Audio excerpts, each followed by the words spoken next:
What do you call the person who graduates at the very bottom of his class in medical school? That question was posed to me by a friend of mine in college, particularly after he didn't do so well on one of his exams. But he would say, Mike, you call that person doctor. Hello, I'm Michael Stack, CEO of AMAX. And while it's somewhat of a funny question, the answer is 100% true.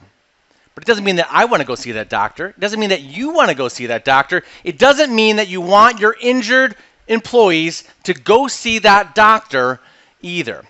There's a common misconception, particularly among American consumers, that all doctors are created equal. And we know with complete certainty that that statement is just not true. The methods and the doctors that you're working with can make or break the success of your work comp program. And while there are some states that are employer-directed states and other states that are employee-directed states, and even others that are a blend of the two, you need to have this physician relationship that can help drive the success of your program, drive the success of your return to work program, and create those better outcomes for your injured workers, thus costing you significantly less in work comp costs. So I want to go over some of the characteristics that you want to be looking for in that company-physician relationship, and also some of the ones that if you currently have them, that you need to think about getting a new physician relationship. So let's talk about what these characteristics are. First, you want that physician to be responsive. You want him or her to be caring, willing to spend extra time with your injured employees, with some of the additional paperwork that's required in work comp. And of course, you want that person to be highly qualified and versed in the best practices of evidence-based medicine.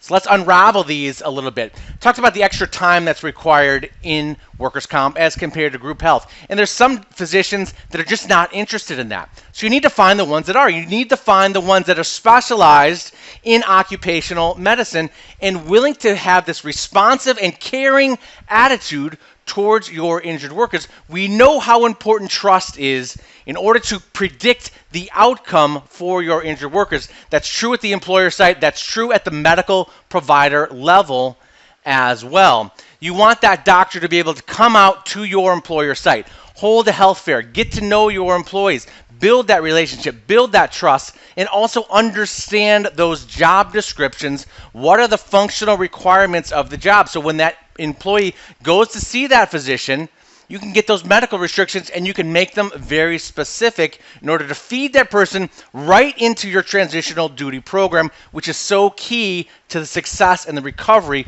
of that injured worker. Now let's talk about the other side of this coin.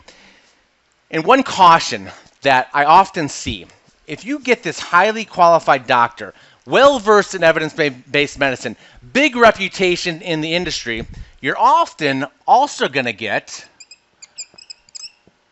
an arrogance from that particular doctor.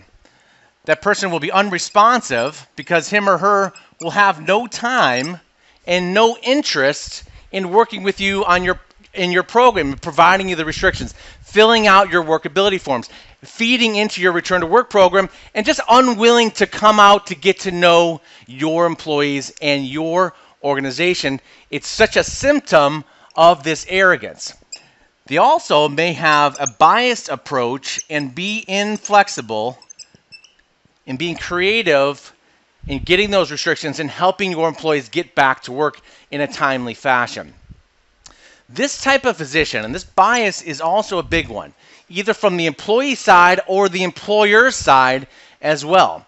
Because this is how you get the reputation of, oh, I've got to go see the company doctor, and I'm just not going to be treated fairly. So you've got that going against you right out of the gates. But if you have that doctor that has that caring attitude, is willing to spend that extra time, you are going to be putting your program on the path to work comp success. Again, I'm Michael Stack, CEO of AMAX. And remember, your work today in workers' compensation can have a dramatic impact on your company's bottom line.